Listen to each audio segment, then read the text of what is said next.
시편 43편 말씀을 갖고 저와 여러분이 같이 은혜 나누기 원합니다. 제가 초등학교 3학년 때부터 YMCA 어린이 수영 교실을 다녔습니다. 종로 2가에 있어요. 그래서 거기서 항상 가고, 그래서 1년 정도로 배우니까 배영까지 자유형, 평영, 능수능란하게 제 입장에서 그 시절에는 제가 생각할 때는 아주 능수능란하게 했던 것 같아요. 근데 이제 4학년 때 동해안으로 가족끼리 여행을 갔습니다. 동해안으로 가족끼리 여행을 갔는데 제가 수영을 잘하는 걸 어머니한테 보여주고 싶은 그 아들의 욕심 있죠. 어머니한테 뭐든 잘하고 싶어하는. 그래서 수영을 하겠다고 좀 봐달라고 하면서 거침없이 자유형을 했어요. 바다에서 처음 수영한 거였거든요. 근데 그렇게 파도가 셀 줄 몰랐습니다. 그리고 수영 잘했다고 생각하고 발을 내리는데 발이 안 닿는 거예요. 자, 그때부터 제가 허우적거리기 시작했습니다. 바닷물이 어찌나 짠지, 그리고 이거 큰일 났다, 심각하다 하면서 상당히 큰 두려움을 느꼈던 기억이 납니다. 내 뜻대로 안 될 때, 그리고 내가 바다 한가운데 어떠한 것도 내 생각대로 되지 않을 때 우리는 많이 두려워합니다. 인간은 참으로 두려움이 많은 존재입니다. 우리를 둘러싸고 있는 환경 속에서 감정 가운데 두려움을 느낄 때가 많습니다. 내 자신을 두려워할 때도 있고요, 타인을 두려워할 때도 있고, 이 불편한 감정을 통해서 두려워하기도 하고, 불투명한 미래 때문에 두려워하기도 하고, 이 사람이 나를 어떻게 할까 하는 그 갈등으로 인해서 두려워하기도 합니다. 그래서 우리는 현재 있는 그곳에서 도피하기도 하고 벗어나려고도 합니다. 그리고 이 두려움을 잊기 위해서 지난번에 설교했던 것처럼 다른 곳에 열정을 두기도 합니다. 그리고 그 두려움을 피하기 위해서 오히려 더 많은 귀한 것들을 파괴하기도 합니다. 결국 이 두려움이라는 것은 우리에게 왜 생길까요? 우리가 우리 스스로를 컨트롤할 수 없다는 그 사실에 두려워합니다. 마치 바닷속에서 내가 아무것도 수영하지 못하는 사람이 바다 한가운데 빠져서 아무것도 못하는 때 이루어지는 그 두려움처럼 바다 한가운데로 깊이 떨어지는 그러한 두려움일 겁니다. 알고 보니 만약에 우리가 갖고 있었던 그 두려움을 해결하는 방법이 있다면 어떨까요? 그게 소망이겠죠. 우리 인생 가운데 그 문제를 해결할 수 있는 것들, 그 두려움을 해결할 수 있는 것을 딱 찾았습니다. 그게 물질일지 어떨지 모르겠지만 그것이 우리의 소망이 될 겁니다. 근데 문제는 그 두려움이 하나 끝나면 또 다른 두려움이 있다는 사실이죠. 자식을 키워보면 아실 겁니다. 한 자녀가 아프면 그 아이가 낳기만을 바랄 겁니다. 그런데 그 아이가 낳을 때 둘째가 또 아픕니다. 그리고 셋째가 또 장난을 칩니다. 하면서 끊임없이 우리에게 주어지는 불편한 두려움들이 있을 겁니다. 그러기에 또 다른 두려움의 방법들을 찾겠죠. 그런데 만약에 그 모든 두려움을 해결할 수 있는 딱 한 가지의 소망이 있다면 어떨까요? 다윗이 그러한 삶을 살았습니다. 다윗이 골리앗 앞에 나갈 때, 그리고 골리앗과의 그 싸움을 하기 위해서 나갈 때 사울에게 말했죠. 이 모든 것이 하나님의 전쟁이고 또 하나님이 진노하실 부분들이기 때문에 내가 여기에 가만히 있지 못하겠다 하면서 나가죠. 그러면서 예를 든 것이 뭡니까? 내가 양치기 했을 때 사자에서 내 양 새끼가 입안에 들어간 것을 내가 입으로 찢어서 나왔다. 근데 그때도 동일한 하나님이라고 말하죠. 하나님이 역사하셨는데 골리앗도 동일한 하나님이 하실 걸로 보고 있습니다. 그러니까 다윗은 뭐죠? 모든 문제를 하나님이 해결할 걸로 보고 있습니다. 할렐루야. 그게 뭐냐면 결국 소망을 어디에 두냐에 대한 답이 나오죠.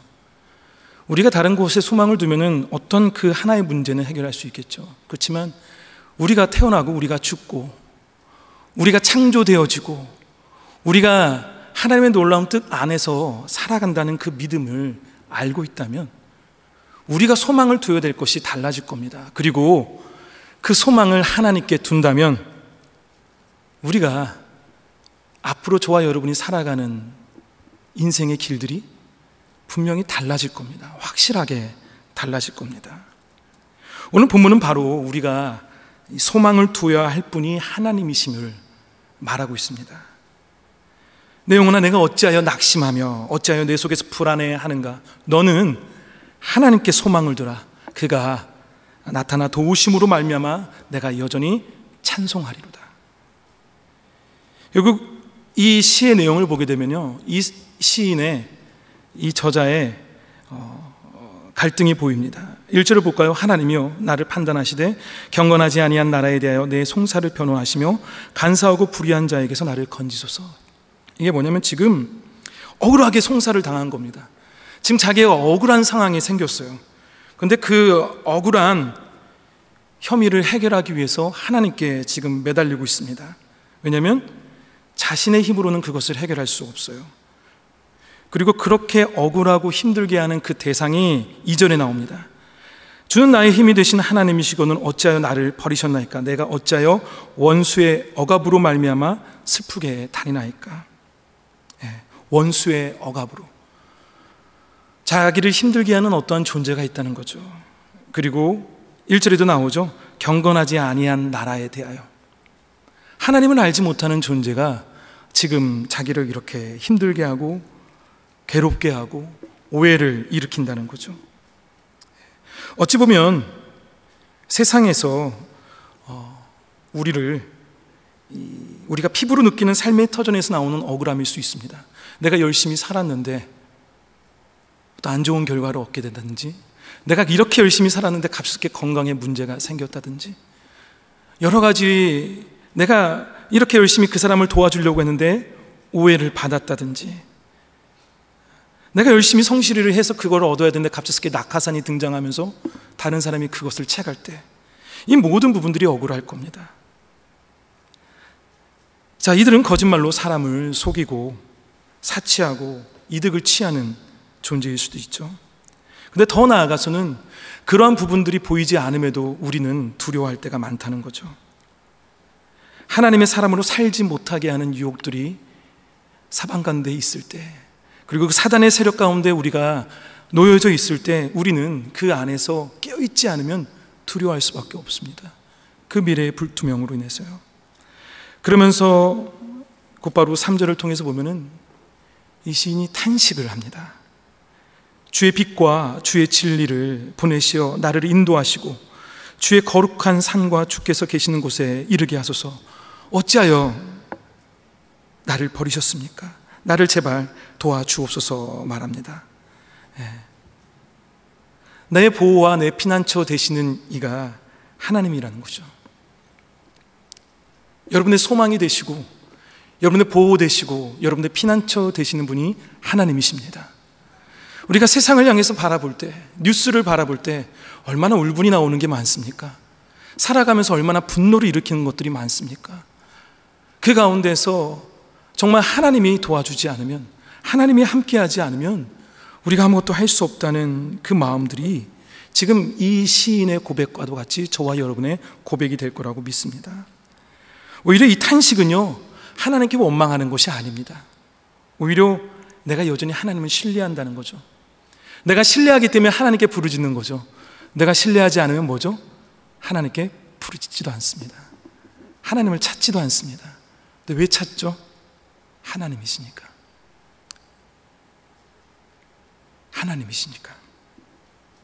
그러면서 이 시인은 다시 한번 주님께 소망을 둡니다.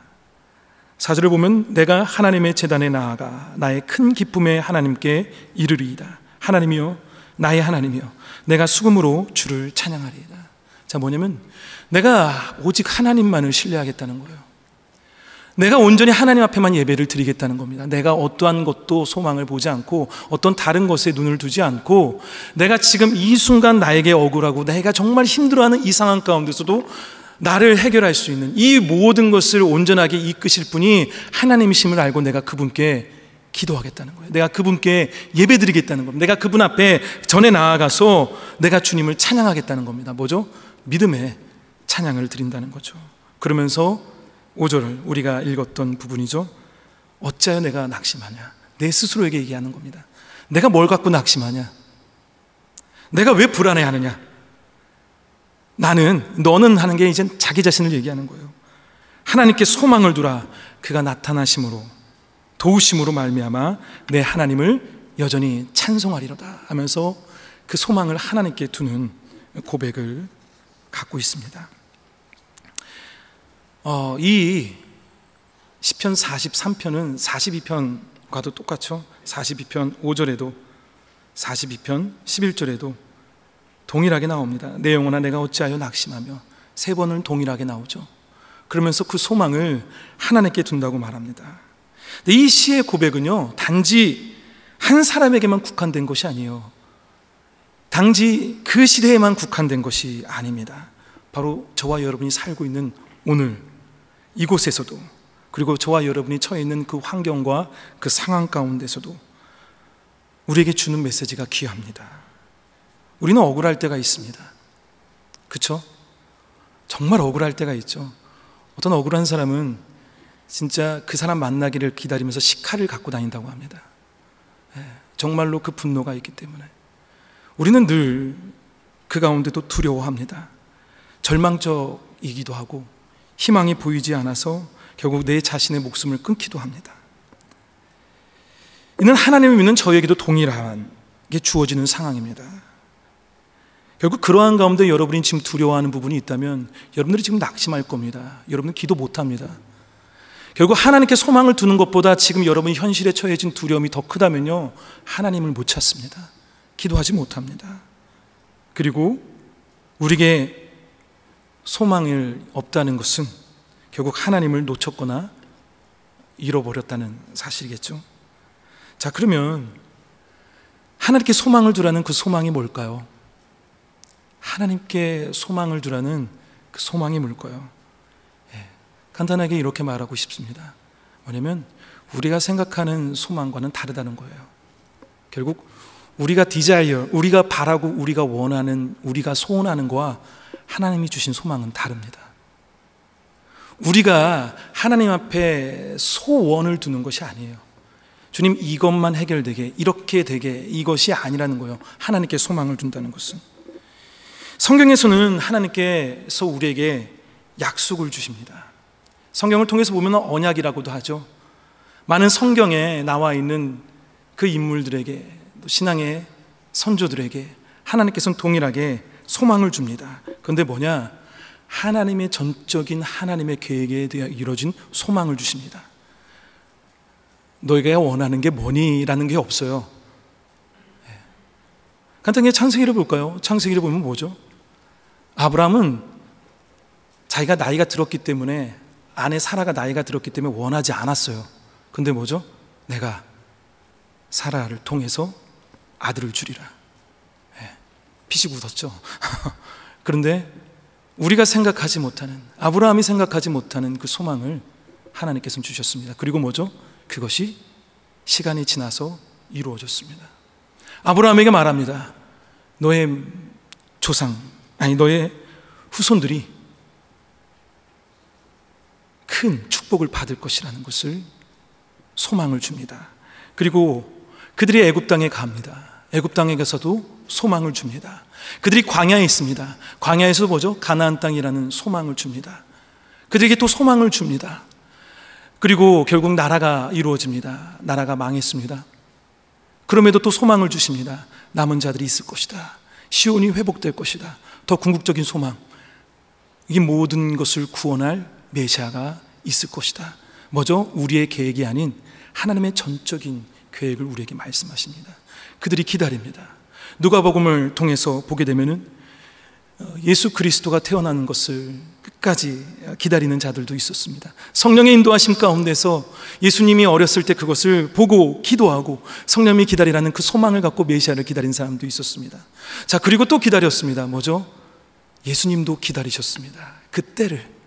요한복음을 보게 되면은 내 때가 아직 아니다라고 말하죠. 뭐죠?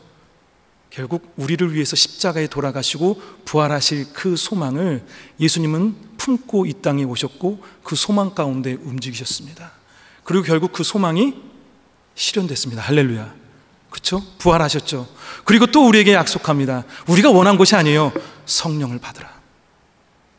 기다리라. 사도행전 1장 4절을 보게 되면 기다리라고 말하죠. 성령을 줄 것이다. 뭐죠?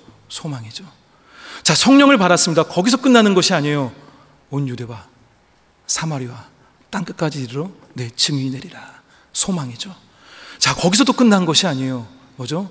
요한계시록 마지막 장 마지막 부분을 보게 되면 아멘 주 예수여 속히 오소서. 다시 오실 재림의 주님에 대한 소망이 성경에 시작부터 끝까지 있다는 사실입니다. 뭐죠? 그 소망이 저와 여러분에게 있습니다.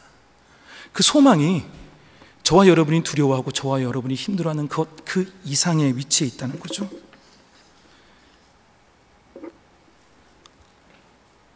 우리가 생각하는 소망은 낙관주의가 아닙니다. 잘 될 거야. 잘 될 거야. 잘 될 거야가 아니라는 거예요. 미래에 좋은 일이 생길 거야. 단지 그것을 말하는 것이 아닙니다. 살아계신 하나님으로부터 우리를 너무나 사랑하시고 신실하시게 우리가 원하는 그 이상의 우리에게 주어지는 가장 좋은 것을 준비하고 가장 합당한 것을 주시는 하나님이십니다. 할렐루야. 그게 소망입니다. 자, 그러면 어떻게 되냐? 이렇게 말하죠. 여러분들이 원하는 것들이 있을 겁니다. 근데 때로는 그것이 하나님 보시기엔 소돔과 고모라일 수 있습니다. 우리가 바라는 것이 있습니다. 때로는 그것이 하나님과 더욱더 거리가 멀어지는 것이 있을 수 있습니다. 그럼 뭐죠? 하나님은 그러한 우리를 알고 그것을 갖지 않게 합니다. 그래서 우리가 힘들 수도 있습니다. 하지만 하나님은 그것보다 더 귀한 것을 알고 계시기에 우리에게 그것을 소돔과 고모라라고 말합니다. 여러분들이 바라고 있는 이기적인 부분들, 비상적이고 어처구니 없는 것, 여러분들이 누구에게도 말 못할 그런 간절히 원하는 것들, 로또와 복권과 여러 가지들 다 내려놓는다면요, 여러분들이 정말 간절히 바라는 그 모든 것들을 다 내려놓는다면, 심지어 자녀들까지도 여러분들이 내어놓는다면요, 여러분의 삶이 얼마나 귀중한지를 알게 됩니다. 그리고 그 삶이 얼마나 귀중하고 의미가 있는 건지를 알게 됩니다. 하나님께 온전히 맡길 때 내가 알지 못했던, 내가 그리고 상상할 수 없었던 일들이 내 주변에서 일어날 겁니다. 오늘 본문도 자기의 환경과 자기의 주어진 상황을 이렇게 해결해달라, 저렇게 해결해달라는 말이 없어요. 뭐죠? 전적으로 하나님께 소망을 두는 겁니다. 하나님께서 가장 합당한 길로 인도하실 것이라는 것. 자, 그러면 그 소망을 우리는 어떻게 기다려야 될까요? 소망은 기다리는 거거든요. 소망은 기다리는 거거든요. 이 기다림도 능동적 기다림이 있고 수동적 기다림이 있습니다. 자, 이렇게 말하면 되게 이해하기 쉬울 거예요. 수동적 기다림은 DMV입니다. DMV에서 기다리는 게 수동적 기다림입니다. 뭐냐면 뭐 하나 하면 3시간, 2시간 기다리죠. 기다리면 돼요. 기다리면 내 순서가 와요. 언젠간 기다리면 내 순서가 와요. 저는 미국에서 수동적 기다림을 배웠습니다. 그게 뭔지를 알게 됐어요. 가장 미국에 처음 왔었을 때 핸드폰 차저가 고장 나가지고 차지를 고치려고 갔어요. 가는데 그 사람이, 일하는 사람이 어떤 사람과 대화를 하고 있더라고요. 한국 같으면 눈치껏 왜 왔어요? 그래요. 뭐 하러 왔어요? 여러분들 아시죠? 저만 아나요? 한국은 되게 센스 있게 그렇게 말합니다. 그런데 거기는 끝까지 자신의 커스터머를 끝까지 관리합니다. 그래서 제가 한 30분을 기다렸어요. 그리고 나서 그 일이 끝나자 제가 말했어요. 차지 이거 구하러 왔다고. 그 사람이 말하더라고요. 여기는 그거 안 판다고. 기다림을 계속 배웁니다. 뭔가 핸드폰이라든지 인터넷을 끊으려면 계속 기다려야 돼요. 전화를 통해서. 하지만 그거는 수동적 기다림입니다. 뭐요? 기다리기만 하면 돼요. 근데 능동적 기다림이 있습니다. 성경에 나와 있는 모든 인물들을 보게 되면 그냥 기다린 것이 아니에요. 하나님께서는 우리에게 소망을 보여주셨고, 그리고 그 소망의 부분은 마치 씨앗이 땅의 속에서 자라나서 땅 위로 새싹이 돋기 전까지는 우리는 아무것도 아닐 거라고 생각하지만 계속 그 소망은 움직인다는 거죠. 단지 우리 눈에 보이지 않는다는 거죠. 그리고 무엇인가가 이미 시작되었다는 확신 가운데 기다려야 됩니다. 이것은 우리의 기다리는 방식을 변화시킵니다. 그 순간까지 온전히 기다릴 수가 있습니다. 능동적으로 기다린다는 것은 온전히 하나님을 신뢰하는 확신의 믿음이 필요합니다. 내가 능동적으로 기다린다는 것은요, 하나님이 하실 것이라는 확실한 신뢰의 믿음이 필요합니다. 근데 그것이 없이는 우린 기다릴 수 없습니다. 우리는 또 불안해질 것입니다. 여러분들 이렇게 기도하고 찬양을 드리면서 오늘 정말 주님의 위대하고 놀라운 찬양을 선포했죠. 얼마나 마음이 뜨겁습니까? 얼마나 그 안에 감동이 됩니까? 그런데 웬걸요, 교회 밖을 나가면, 또 그 집 안에 있으면, 그리고 가정에 대한 미래 얘기를 하거나 직장에서 들리는 소문을 들으면 우리는 어느 순간 또 무너집니다. 또 낙담하고 또 불안해합니다. 그러면서 내 스스로를 꾸짖습니다. 우리가 그 모든 것들을 온전히 내어놓을 수 있다면 그것은 내가 온전히 하나님을 신뢰하고 있다는 사실이겠죠. 5절 말씀을 보면요, 내 영혼아 내가 어찌하여 낙심하며 어찌하여 내 속에서 불안해하는가요? 내 속이라는 것은 마음 중심을 얘기합니다. 마음 깊은 곳에서 이루어지는 그 불안감이죠. 마음 중심에 예수 그리스도가 있다면, 마음 중심에 하나님에 대한 소망이 있다면 그 불안함과 낙심이 나오지 않을 겁니다. 네, 주변에서 나오는 것이 아니라 뭐죠? 이 불안함과 두려움이 내 속 깊은 곳에서 나온다고 말하고 있습니다. 우리가 전적인 하나님을 향한 믿음이 없이는 그 불안함을 떨칠 수가 없습니다.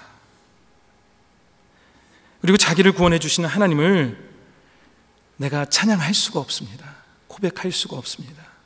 근데 우리가 하나님을 전적으로 신뢰한다면, 우리가 하나님께 소망을 둔다면 우리는 분명히 그 안에서의 두려움과 낙심을 극복할 수 있습니다. 또 하나는 능동적으로 기다린다는 것은 결국 내가 기도한다는 사실입니다. 여러분들, 기다린다는 것이 그냥 기다리는 것이 아닙니다. 기도해야 됩니다. 우리가 갖고 있는 고민의 짐과 기도는 반비례합니다. 우리가 기도하면 할수록 우리의 고민은 덜어집니다. 할렐루야. 근데 우리가 기도하지 않으면, 기도하지 않을수록 나의 삶이 왜 이렇게 힘든지 모릅니다. 우리가 기도하지 않으면 하나님이 역사하는지도 모릅니다. 여러분들, 대부분 불기둥과 구름기둥 인도하는 걸 기다리죠. 근데 기도하지 않으면 어떻게 되는지 아세요? 불기둥과 구름기둥이 안 보입니다. 움직이는지 안 움직이는지가 중요한 것이 아니라 구름기둥과 불기둥이 안 보인다고요. 기도하지 않으면 내 삶 가운데 하나님이 안 보인다고요. 내 삶 가운데 하나님이 나를 역사하시는 것을 못 느낀다고요. 기도하지 않으면 우리는 그 구름기둥과 구름기둥을 보는 것이, 어디로 가는지를 보는 것이 아니라 아예 어디 있는지도 모르게 됩니다. 결국 우리가 능동적으로 기다린다는 것은 확실한 믿음, 그리고 그 가운데 이루어지는 기도입니다. 예수님께서도 많은 이스라엘 백성들이, 많은 신앙의 선배들이, 바울이 그 모든 소망 가운데 그냥 있지 않고 기도했고 믿음의 확신을 갖고 그 확신 가운데 걸어갔습니다. 결론을 지을게요. 제가 요 근래 읽은 책이 있는데, 세계 미래연구기구협회 회장인 제롬 글렌이라는 사람이 있습니다. 미래학자인데 일자리 혁명 2030이라는 책을 냈더라고요. 그래서 그 책을 읽었습니다. 근데 그 내용이 뭐냐면, 대부분의 일자리가, 지금 있는 일자리가 바뀔 거라는 거예요. 10년, 빠르면 몇 년 안에, 그리고 수십 년 안에 그 모든 것이 우리가 생각하지 못할 정도로 산업혁명이 이루어진다고 합니다. 지금은 되게 중요시 여기는 약사라든지 그런 것들이 그때는 이제는 일이 없을 거래요. 자, 이 책을 다 읽었습니다. 제가 딱 이 책을 덮고 나서 드는 생각이 뭔지 알았습니까? 아나요? 네. 우리 자녀 어떻게 공부시켜야 되지? 네. 우리 자녀 어떤 쪽으로 가게 할까? 그러면은 이제는 나중에는 시간이 지나면 성도들은 무슨 일을 할까? 그러면은 내 목회는 어떻게 될까? 두렵습니다. 두려워요. 하나님이 없으면 두려워요. 맞지 않나요? 제 고백이 여러분의 고백과 다릅니까? 하나님이 안 보이면 두렵습니다. 제가 마치 바다에 빠져 있는, 아무것도 할 수 없고 헤어질 수 없는 그런 상황 가운데 주님 나 어떻게 합니까? 소망이 없던 것처럼 마치 두려움에 빠져 있는 모습을 제가 잠깐 느꼈습니다. 제 자신의 나약함을 느꼈습니다. 그러면서 제 마음 가운데 이루어졌던, 그리고 제 마음 가운데 성령님께서 감동을 주신 말씀이 바로 오늘 이 말씀입니다. 내 영혼아, 내가 어찌하여 낙심하며 어찌하여 내 속에서 불안해하는가? 너는 하나님께 소망을 주라. 그가 나타나 도우심으로 말미암아 내 하나님을 여전히 찬송하리로다. 할렐루야. 성도 여러분, 지금 여러분은 무엇을 불안해하십니까? 무엇을 두려워하십니까? 무엇 때문에 낙심하십니까? 오늘의 본문처럼 우리의 소망을 하나님께 두기 원합니다. 어떤 조건이 아니에요. 하나님이에요. 우리를 만드시고 우리를 창조하신 하나님께 전적으로 우리를 맡기는 겁니다. 우리가 바라는 것을 하나님께 말하는 것이 아니라 하나님께서 우리에게 바라는 것을 보여주실 겁니다. 하나님께서 우리의 삶을 통해서 바라시는 그 부분을 우리에게 소망을 주실 것입니다. 그것을 기다리는 겁니다. 믿음으로, 기도로. 그 가운데 저와 여러분이 실리콘밸리에 살든, 저와 여러분이 아프리카에 살든, 저와 여러분이 어디에 살든 동일하게 계신 하나님을 경험할 겁니다. 그리고 그 하나님이 여러분들의 자녀와 여러분들의 인생과 여러분들의 모든 미래를 가장 합당하게 소돔과 고모라는 아니라 하면서 온전하게 이끌이라 믿습니다. 그 하나님을 전적으로 소망을 두고 온전히 신뢰하고 나아갈 수 있는 저와 여러분이 되길 간절히 축원합니다.